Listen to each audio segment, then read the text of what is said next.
السلام عليك يا معز المؤمنين المستضعفين. السلام عليك يا مضل الكافرين المتكبرين الظالمين.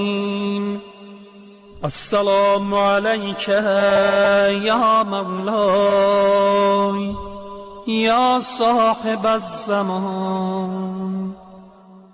السلام عليك يا ابن رسول الله.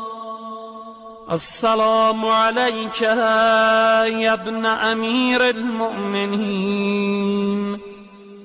السلام عليك يا ابن فاطمة الزهراء سيدة نساء العالمين.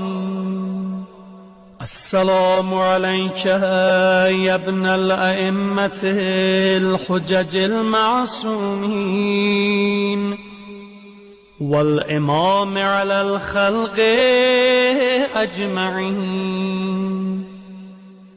السلام عليك يا مولاي سلام مخلص لك في الولاية.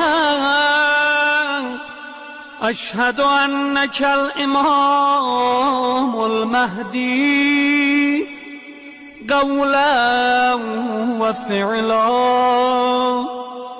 وأنت الذي تملأ الأرض قسطا وعدلا بعدما ملأت ظلما وجورا.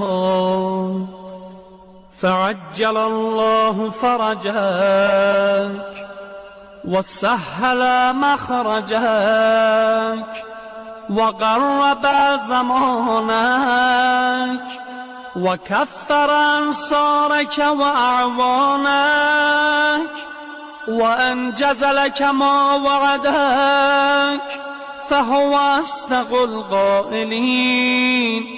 ونريد أن نمن على الذين استضعفوا في الأرض ونجعلهم أئمة ونجعلهم الوارثين.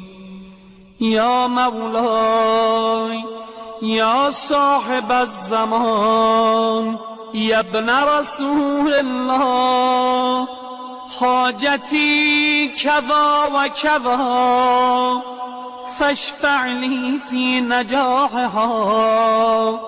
فقد توجهت إليك